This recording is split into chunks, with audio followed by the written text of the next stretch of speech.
Ajánld fel adód 1%-át a Partizánnak, hiszen tudod, kérdések nélkül nincs változás.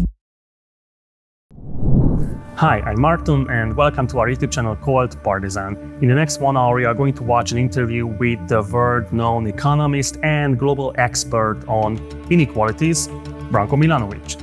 We are going to touch issues such as the rise of China, the declining economies in Western Europe, and the convergence of Eastern European economies.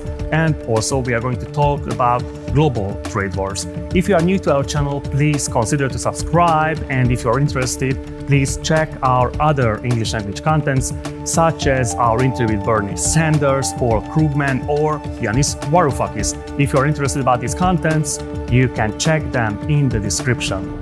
Let's roll now.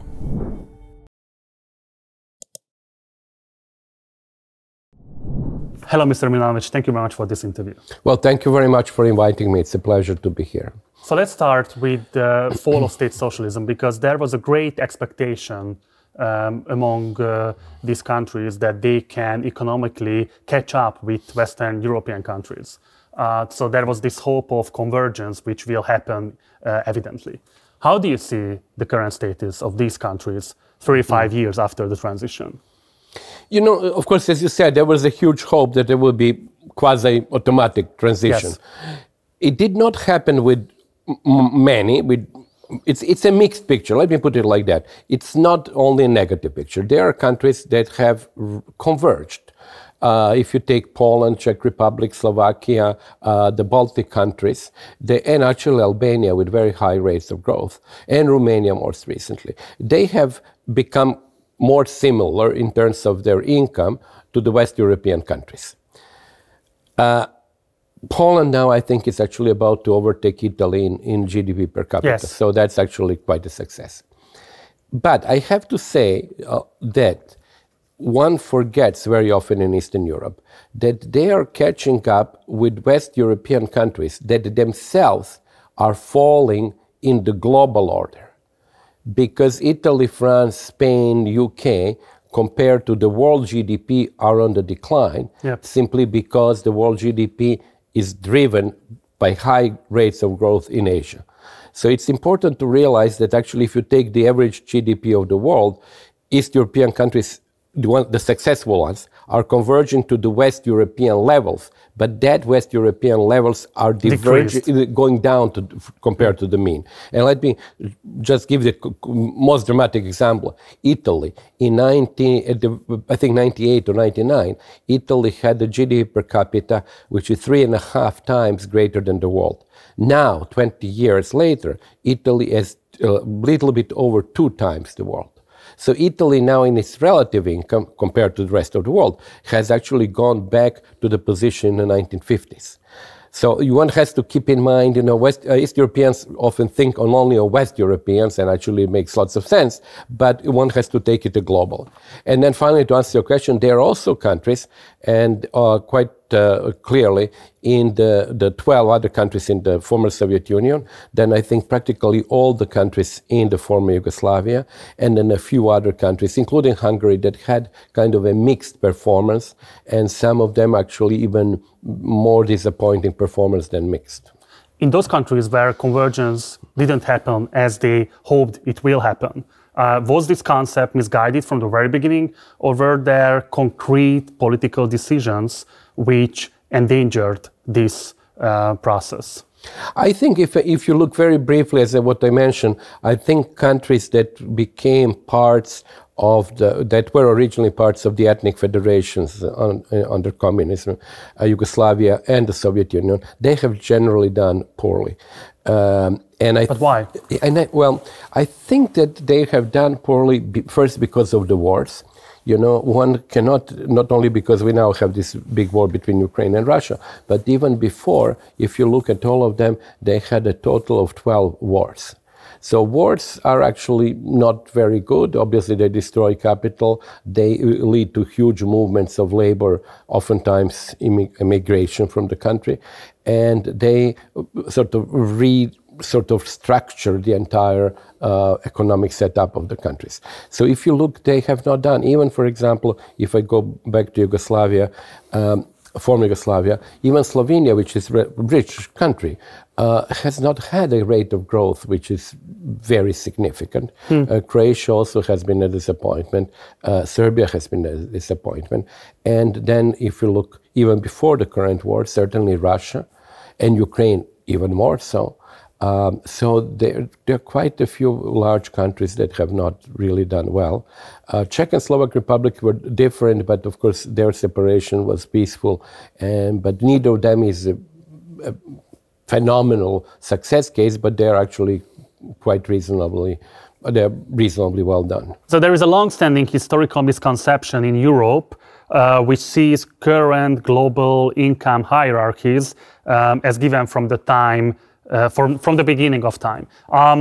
And Western Europeans are seen as permanently more advanced and richer than the rest of the world, while Eastern Europeans often see themselves as, let's say, less than the West, but more than the rest.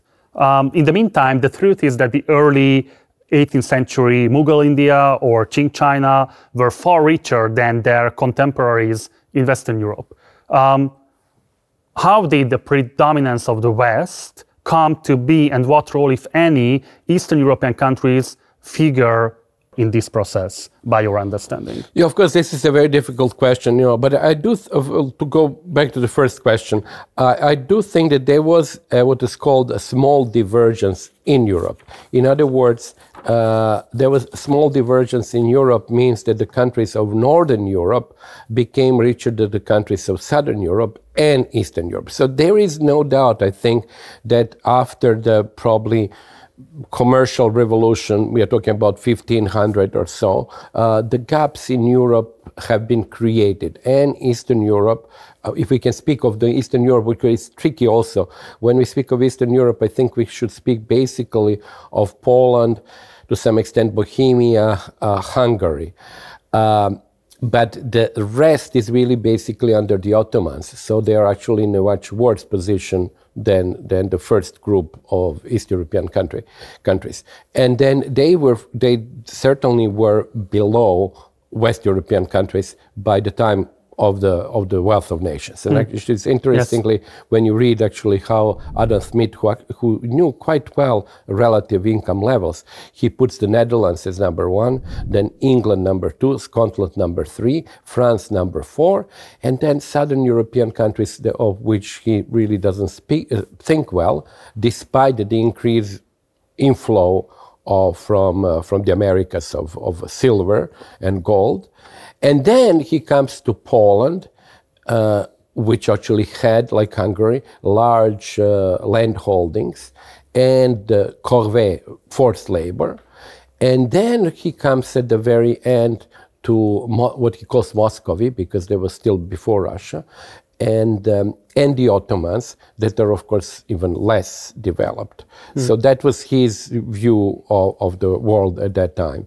But, of course, by that time also, China had not been sort of keeping up with Europe. So by that time, the big divergence between the West and China had already started, but not like a century before. According to your work, the last 30 years have seen the biggest reshuffling of global hierarchies since the Industrial Revolution, and maybe your most famous finding, the so-called elephant curve, comes into play at this point. Who were the winners and who were the losers of this process? Yes, this is actually an excellent question, particularly when you put it together with the previous one, because this reshuffling of income means that people from Asian countries that used to be poor but now are middle income level, like China, and then also countries like Vietnam that are now, Vietnam I think today is a country with the highest growth on an annual basis this year or the next. Then India, Indonesia, and so on, are now, their middle classes and upper classes are moving into the global 20%, which until recently was only full of Europeans and Americans and Japanese. So that's I think, a change of historical proportions. And I think why it is good that we continue with this question is because if you kind of switch the clock to about 300 years before, so before Adam Smith, then you would probably have quite a lot of Asians in that top 20%. We don't have obviously the data, but we know that in those days Asia was in 1500, 1600 as developed as Europe. And then from that point of the commercial revolution, industrial revolution and so forth, Europe took over. So the top 20% of population in the world was generally European and North American, and then later Japanese. But now this is changing. So in that sense, it is a big change that is happening now. And going back to the elephant chart, chart, of course, highlighted that change by highlighting the fact that people who did the best were people in the middle of the income distribution, that was basically Chinese middle class, and also people at the very top, the top 1%, mostly composed of rich Americans. And people who did poorly were people in the middle, which is like essentially lower part of the rich countries' distributions. So essentially, let's put it like that very simply, the Chinese middle class won, the top 1% won, and the European middle class lost. And what are the political consequences of this situation?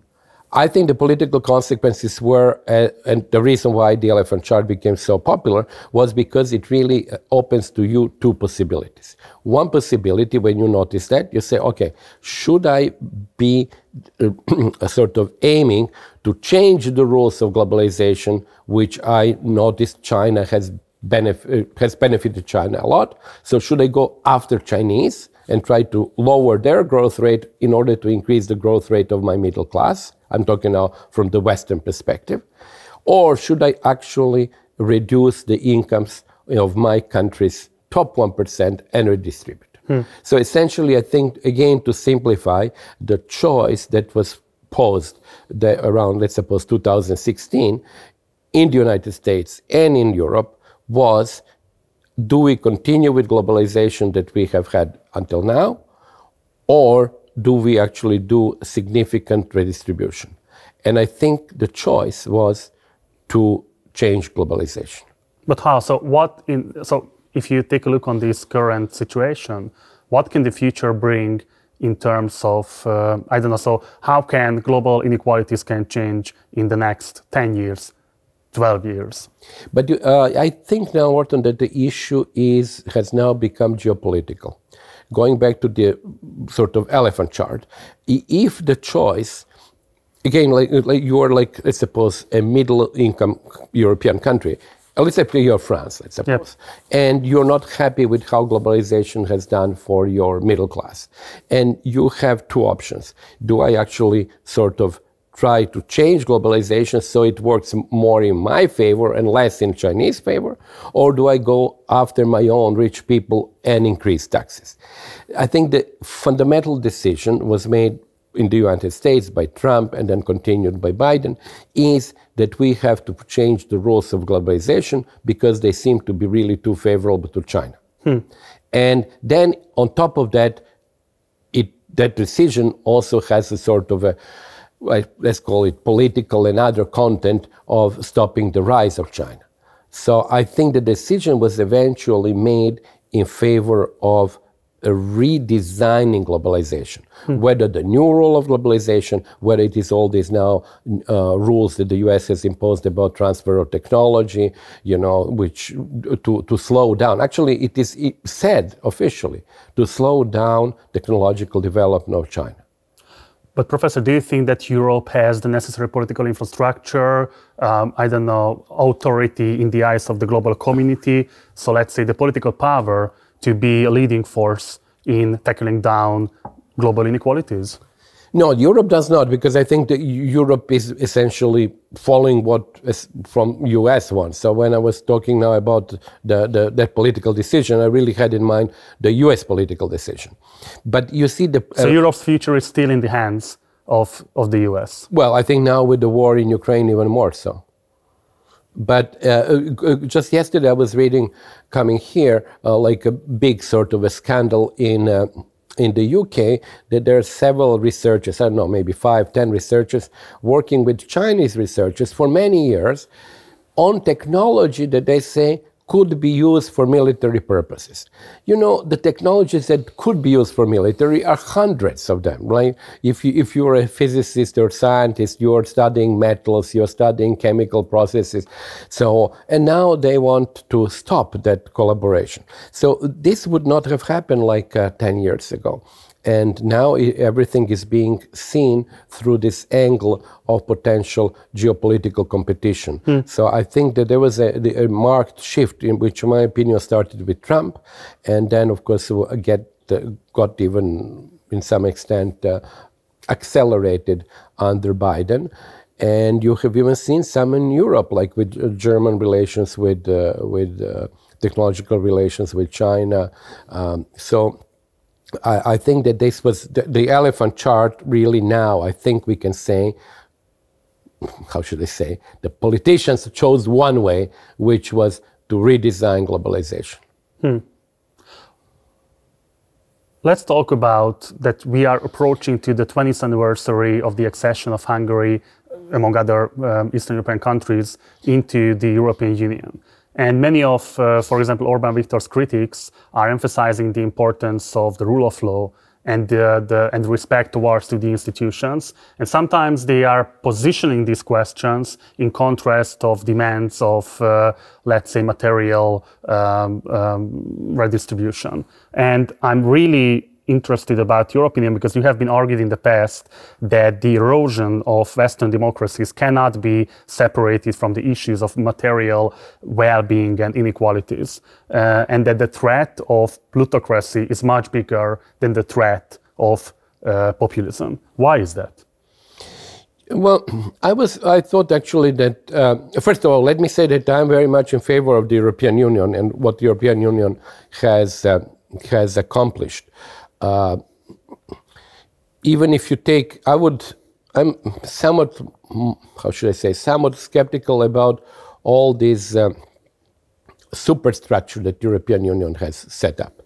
But certainly in terms of economics, ability to travel freely, ability to sell and buy goods, ability to sell and buy services, this is a huge advancement, because one has created a market of 500 million people. So that's a big step forward. But now on the two sort of problems, or two dangers or threats, you know, let me put it like that. First, when people speak of populism, I was never sure, and there are more and more articles about that, who the populists are. You know, very often it seemed to me that when people say they call somebody populist, is actually somebody who is winning the elections, but he's winning the elections on a platform that you don't like. Yes. So then we had, for example, in the US, there was a situation in the previous election that they were populist of the right, which was Trump, but then there was a populist of the left, which was Bernie Sanders. So then essentially, when you look at this, you say, okay, 50% of the electorate are then populist of the right, and then maybe let's suppose Bernie Sanders had 20%, so 20%. So 70% of the electorate are populist. That's a little bit strange. So then it means the only normal people that you should vote are, of course, Hillary Clinton and Biden. So, you know, I could understand that you could say, okay, populists are some fringe groups.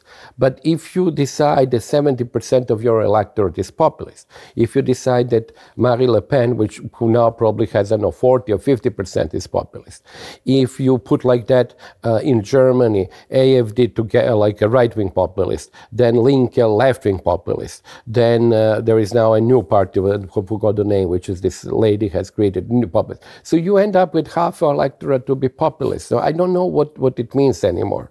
So I'm not really a very big fan of that. I really think that essentially the ruling classes, as it were, when they cannot win, they just declare everybody else is a populist. So that's why I'm skeptical. So you're saying that populism is not a political category, but more like, let's say, a propaganda tool in order to, I don't know, bad-mouthing those politicians, those political groups, which other people don't like.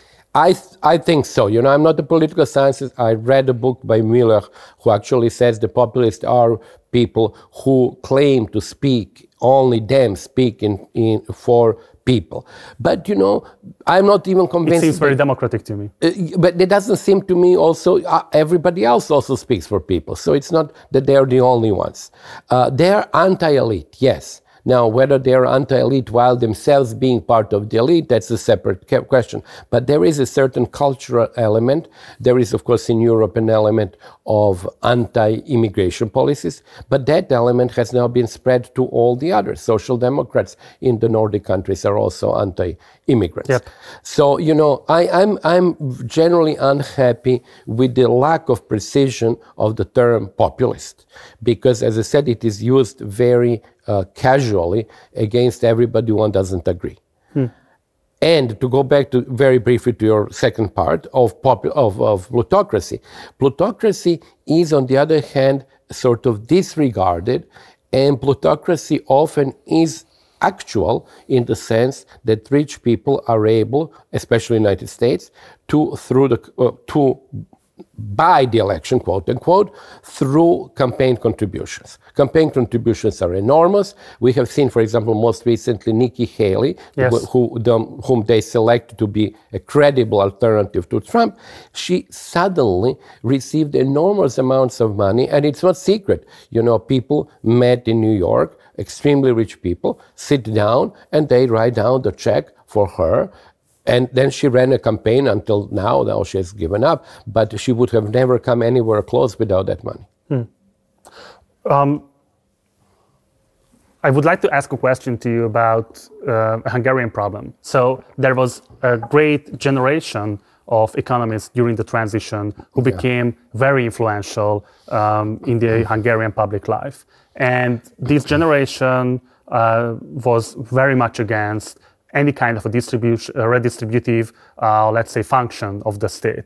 They even claimed that redistribution is a kind of a sin against free market capitalism.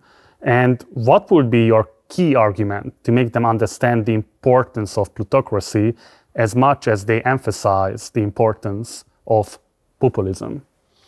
You know, I don't know whom you have in mind exactly. I do remember that János Kornai was, you know, he had an evolution. You know, he was, I think he was the most important student of socialist economists, because I think when he was the only one who actually fully created the model of the functioning of socialist economy, including for example, the self-budget constraint and simultaneous existence of surpluses and shortages. Yes. That, I think, was absolutely a huge contribution, because people could not explain why at the same time you would have shortage and surplus.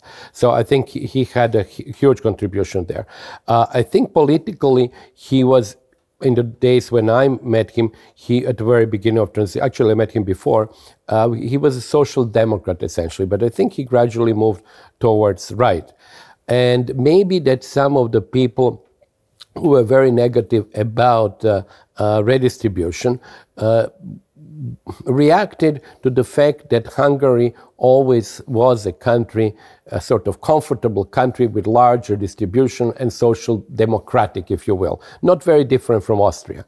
In other words, whether it was under communism where there was quite a lot of redistribution, many of these programs then continued under the, you know, capitalism. So maybe, I'm just imputing that, I'm not quite sure, but maybe they thought there is too much of that and they needed a sort of sharper capitalistic incentives. So that's how I might interpret why they could have been more, how should I say, more Thatcherite than social democratic. The term plutocracy is not very common in Hungary.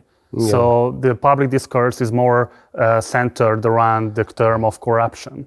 Right. And I think it's let's say, it's a top political term in the entire region.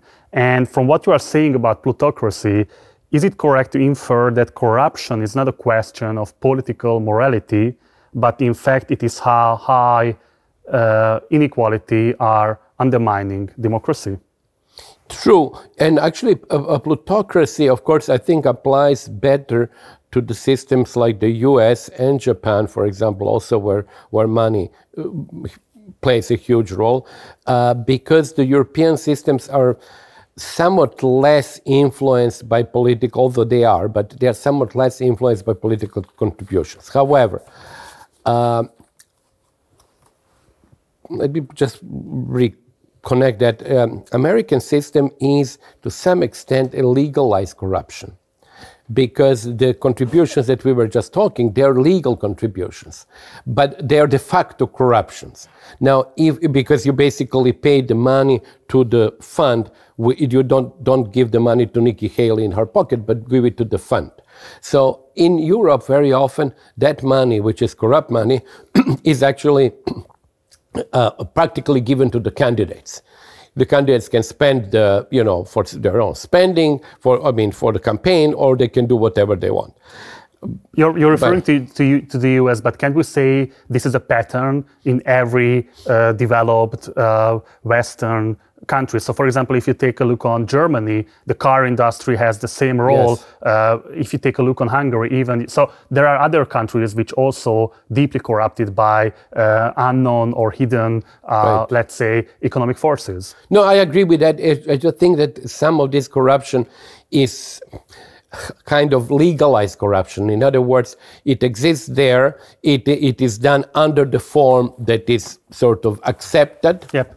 And it's legalized. But then there is another corruption which is not legalized, which is basically black money that is being paid, or, for example, as we have seen in quite a few countries, you give people extravagant pays for, like, suppose writing, that's actually very commonly done, writing a paper or writing a book about something. And why it is commonly done? Because there is no precise value on that.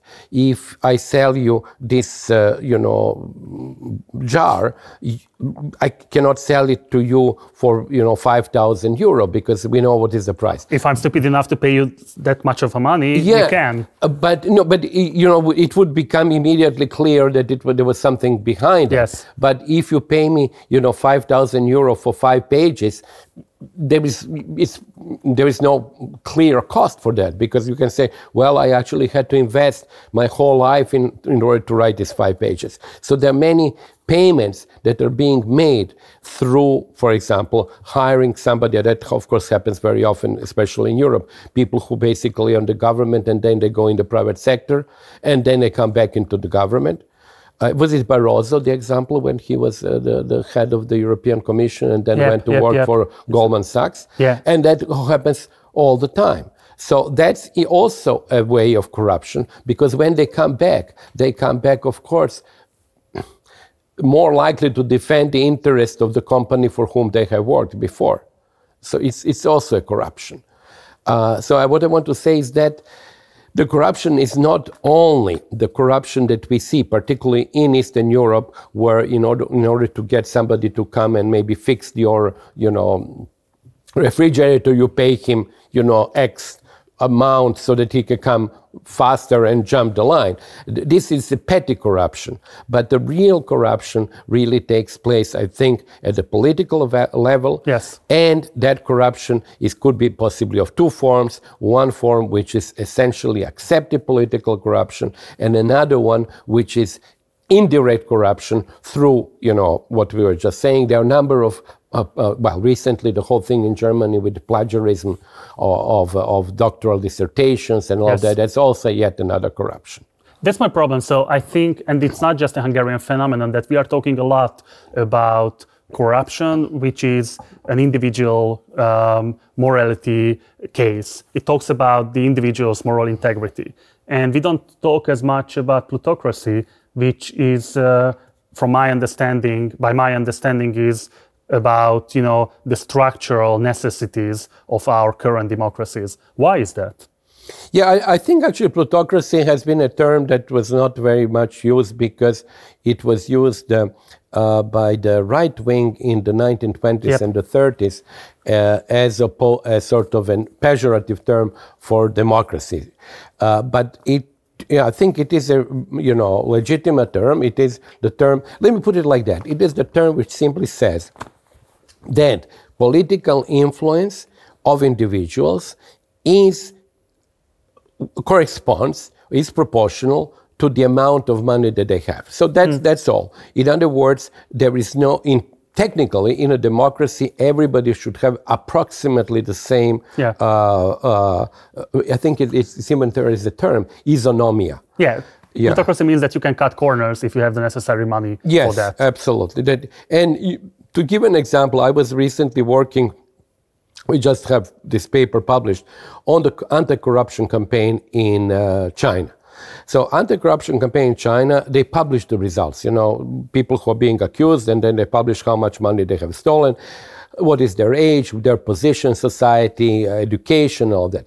What was interesting, we were then able to actually, based on characteristics of these people, education level and so on, to actually find these people in the income distribution of China.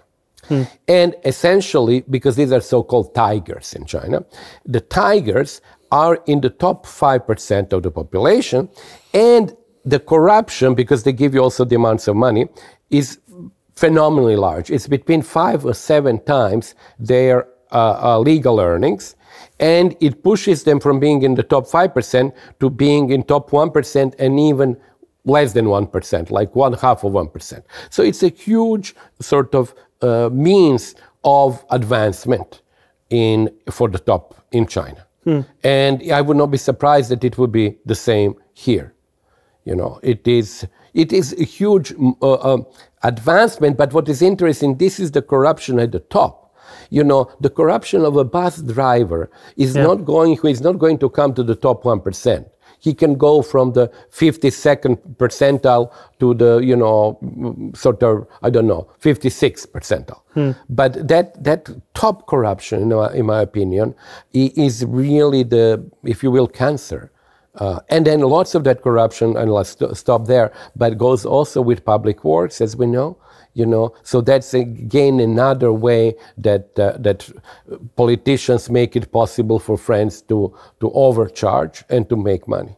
You mentioned China, so let's stay with China. Given the current economic success of China, many in the world and even in Hungarian government circles are talking about adapting or imitating the model of China. Do you think it can become a globally dominant model, similar to the way in which the Anglo-Saxon model of capitalism had become dominant earlier? This is an excellent question. And so let me give a plus and minus to that. Plus, as I actually argue in Capitalism Alone, whenever you have an extremely successful model, and China certainly has been an extremely successful model over the last 50 years, you do have countries that try to be imitators. Simply because they see something is working well, they try to imitate. On the other hand, those countries also try to export their model because it reinforces their political role globally and so on. That's on the positive side. On the negative side, I have to say that I've been rather disappointed by the lack of interest or maybe inability of China to package this model. In other words, in order to have a model, you have to explain to somebody, like suppose you go to Zambia and say, okay, what should I do? And despite all the critique of the Washington Consensus, if somebody goes with the Washington Consensus to Zambia, it's very simple. It would say, okay, you have to have the exchange rate, this is market exchange rate, you have to reduce government spending, you have to privatize bad companies, very clear. That was the exact case back in the 90s with Hungary. Yeah, exactly. So all 10, and actually it happens to have 10 commandments, but it's very clear. China does not have that. And it does have an influence indirectly through trade and, of course, lots of construction work. And it does have an indirect influence on the US, which has now started in Africa doing also the construction work. All of that. But in my opinion, China, maybe because of lack of interest, does not have the 10 commandments. And I think that actually limits the, how should I say, not only attractiveness, but limits their influence. they would have to design why they're different. And the reason is, I think that the Chinese success was based on small experiments which have worked well. And their model is experimental model. And that model is not very easily transferable. But do you really think that China doesn't have the interest to import this model, or they don't have yet the cultural importance to make it happen? It's really difficult for me to say that, because I switch from one position to another. I think that they would have necessarily an interest to do that, because their system is now in this competition, geopolitical competition, under very significant political system, under very significant pressure by the United States.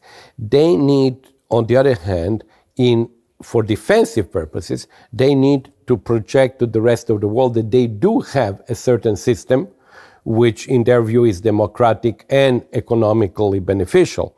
But in my opinion, they have not been able so far to sort of summarize that system. And the Belt and Road Initiative was a good initiative, but it started as a very sort of heterogeneous initiative, many different projects, then they were put together, but they still lack a certain ideological, how should I say, not justification, but the packaging really. Do you think that the Chinese model can be copied within all the parameters of a small Eastern European country? Yes, some things can be copied. I think the country that came closest to copying was Ethiopia, but then unfortunately it went to a civil war. But Ethiopia had very high rate of growth over a long time, had a single-party system, de facto single-party system, I think even the euro. And then it was also similar to China of having had different regions. So Chinese also experimented by making different policies for different regions, and Ethiopia did the same. So I think that there are countries in Africa that can actually do that. I think there are also countries in Europe, when you mention small countries, yes, I think there is a possibility, but there I would see China, quote unquote, China in the following way. Emphasis on growth. So in that case, really for a small country, what China means, what Asia means, growth. Growth, and if there is a trade-off between growth and sort of some features of democracy, we do growth. So that's a trade-off. You have to pay for that. I think if I were to translate China into the... But when it comes to Hungary, the Orbán government already paid that price. So heavily, decreasing the amount spending of, social care or welfare functions of the state. But there is no growth at all right now. Well, I don't know right now, because of course that was a COVID as well, so it was... Yeah, but if you take a look on the neighboring countries of Hungary, there is growing GDP in Romania, in Slovakia, in Poland. But if you take a look on Hungary, actually there is a decrease. Well, then it's not a Chinese model. Okay. For many liberals in the West, it seems counterintuitive, but you see China as a fully capitalist country. Why is that? Well, I go by definition. So I call it political capitalism, but I go for the definition of capitalism, which is the definition used by Marx or by Max Weber as well. And that definition has the following very simple components, but very powerful components. The definition says what percentage of value added of GDP is produced in the private sector.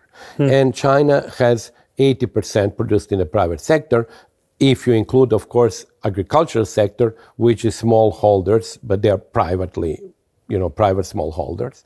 But even if you exclude them and only look the urban areas, that percentage is smaller, but it's more than a half in private sector. Secondly, if you say how many people are employed in the private sector, again, you end up with something like 90%, because, of course, the private sector in agriculture is entirely private, and then most of the, I think about 60% of the urban sector is private. And finally, fixed public investments are only about half of the total. So, if you look how much private sector contributes to China, it contributes about 2/3 or 80% of GDP. It employs almost 90% of people, and it invests 1/2. So by these criteria, China is not different from France of 1980 or Turkey of 1960, where actually state sector played a much greater role than today. But it is different by the role of the state. So that's why I call it political capitalism. You can call it state capitalism, that's fine with me, but clearly it means that the state has a role which is more important than the role that the state has in France or the United States. Yeah, let's expand on this, because the US-China trade wars, the sanctions against Russia, all pointing to a reversal of globalization. Yes. And surprisingly, for a right-wing leader, Orbán Viktor is arguing against this reversal and the further expansion of economic ties between the West and China.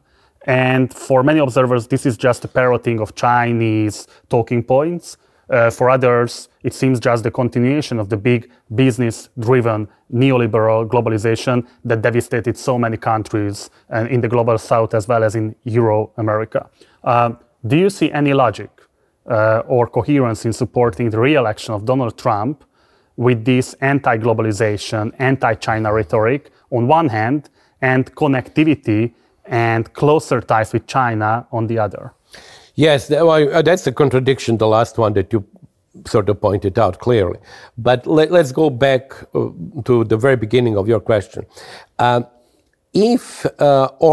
don't exactly know what is Orbán's obviously intention there, but you can, you can support globalization as the old globalization and be in favor of continued relations with China on the grounds that globalization in the past, before COVID, has actually had beneficial effect on China or others. So that could be being in favor of globalization for the reasons that people were in favor between 2000 and 2018. Or you can be in favor of globalization because of political closeness to China. So there are two different, I think, possibilities. But now on this issue, the last one is, how can you be at the same time supporting China and supporting Trump, who is actually attacking China? That's a very interesting question. But I have to say, but I cannot vouch that I'm right, but I was always puzzled even by Chinese official negative reaction to Trump.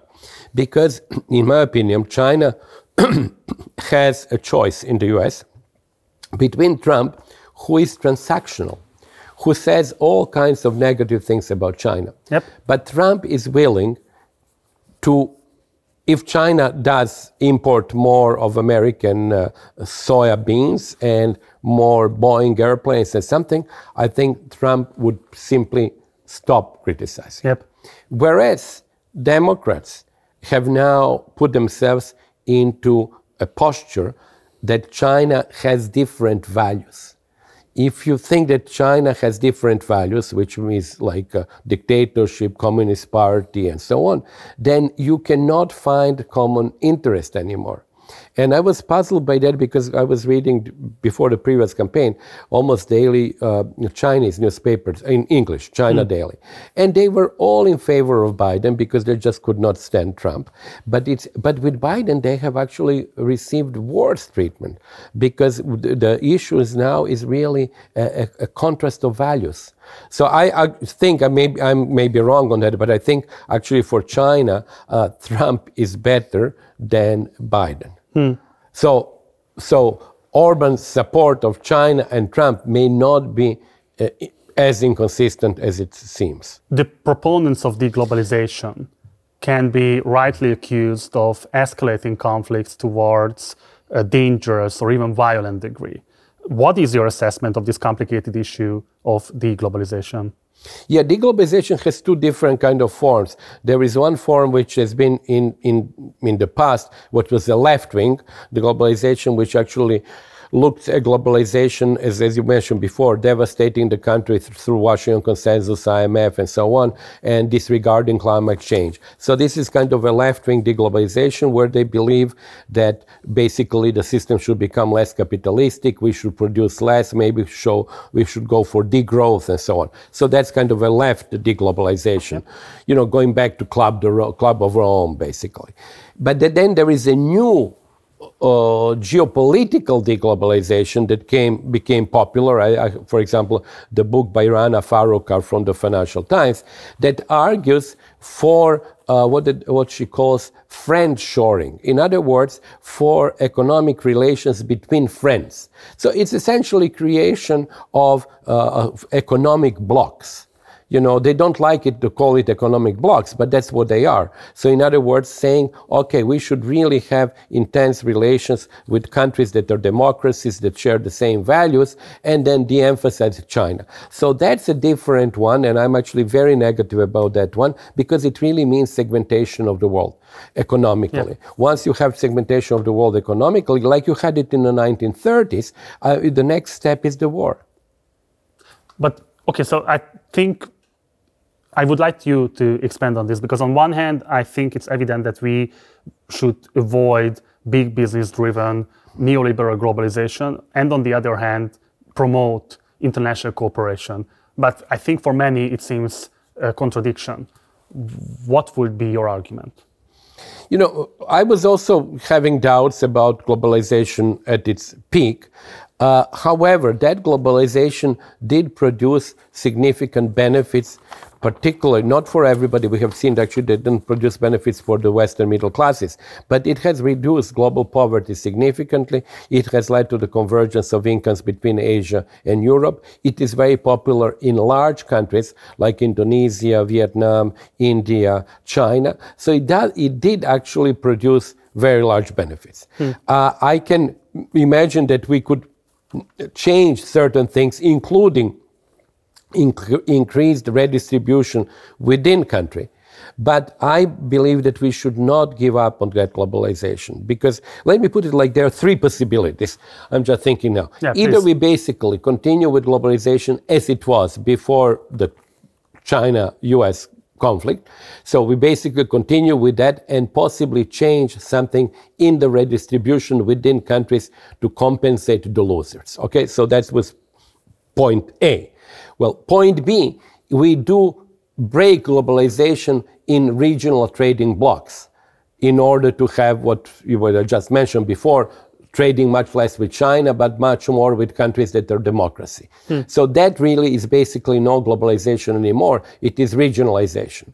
Or the third one is the left-wing view, where actually we change even our own behavior and values, and we really care much more about climate change and become willing to reduce real incomes, especially in the West, in order to create less emissions and to protect the environment.